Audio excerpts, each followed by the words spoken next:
the end of last year, I got super sick and ended up being diagnosed with gastroparesis and intestinal dysmotility, um, which basically means that my intestines are failing, um, and I can no longer digest and process food properly. So there are some medications available. Unfortunately, because of the neuromuscular conditions that I have,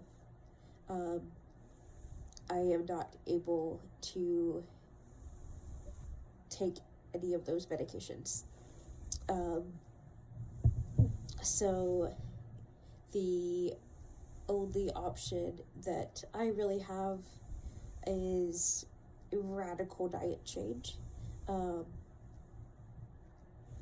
So what that looks like is cutting down to one solid meal a day, which could only have 2 grams of fiber and 5 grams of fat.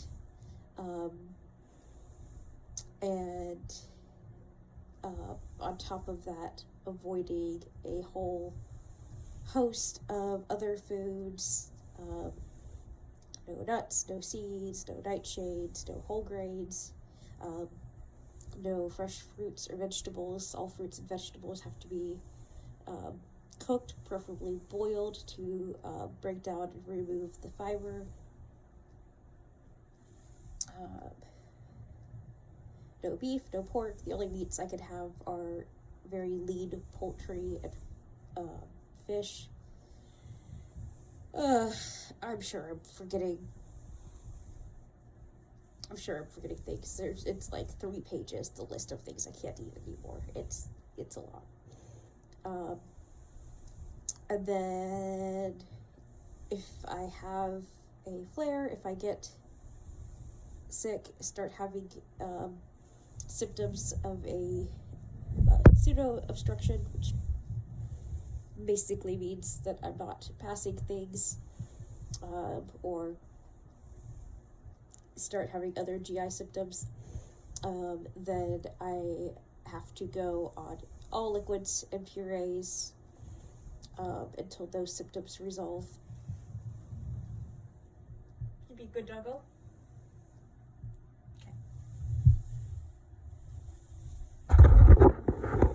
Casey's peeking.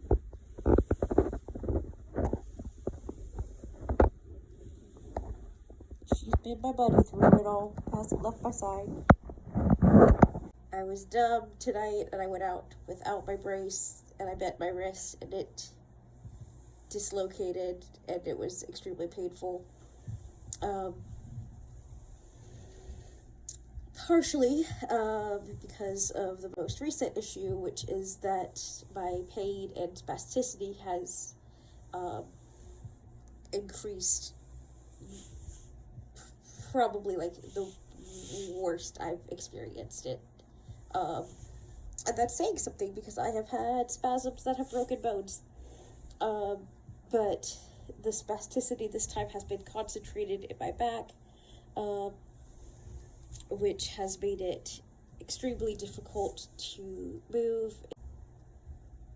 And it appears that it is due to a combination of having pushed too hard in PT and my kidney function declining. So I am now in the early stages of kidney disease. My kidney function is about 20% lower than what it should be for someone my age. And your kidneys are really important in regulating your electrolyte balance, which is really important in regulating or helping to like control your muscle contractions. And so my electrolyte balance has gotten off, which is likely why my spasticity has gotten so much worse. So we're working on trying to get my electrolytes balanced again, and hopefully we can do that without having to adjust any of my medications, because the first medications that we would probably have to adjust in order to help my kidneys would be the medications that I'm on for my heart and lung function, which are like finally stable. My lung function is the best it's been since I had COVID last year. So we really do that. We really don't want to have to play around with those if we don't have to. It was kind of scary when my wrist dislocated tonight, because, I mean, it dislocates all the time and it's not a big deal. It just pops and I pop it back into place and put the brace on to hold it there. But tonight when it popped out of place, I guess it like pinched a nerve or something. And then because of the like pain and like nerves that are misfiring up in my shoulder, when it dislocated today, it like felt like lightning like shot up my arm, and then I lost feeling in my hand, and that's never happened before. But when I put it back into place, it all stopped. So I'm gonna assume that it's okay. I'll let you guys know if it happens again. Yeah. So the big things are I'm dealing with the gastroparesis and intestinal failure, which we're managing with radical diet changes, which have not been fun, but I am adjusting to. There is a lot of baby food in my life now, and I am learning how to make my own purees. I am currently dealing with extreme pain and spasticity, likely due to some electrolyte imbalances due to early kidney disease.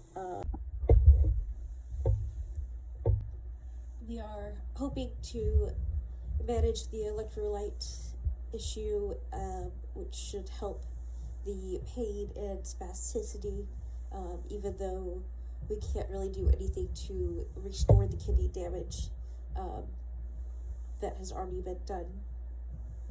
And then the remaining issue is that my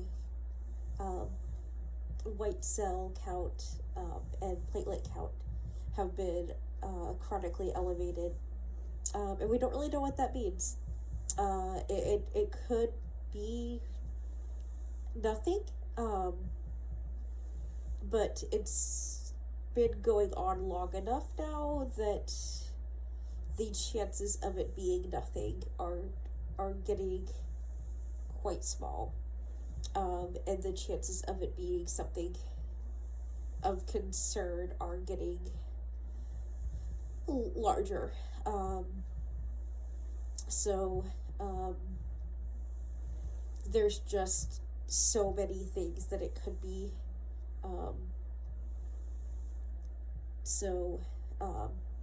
We're gonna have to do more tests to try to figure out why they're elevated, because the reason we found that they were elevated was because I was having trouble clotting, which should have meant that at least the platelets were low. So once again, my body is doing the opposite of what it should do, which is just fantastic. So that's at least the majority of the updates for the past 6-ish months.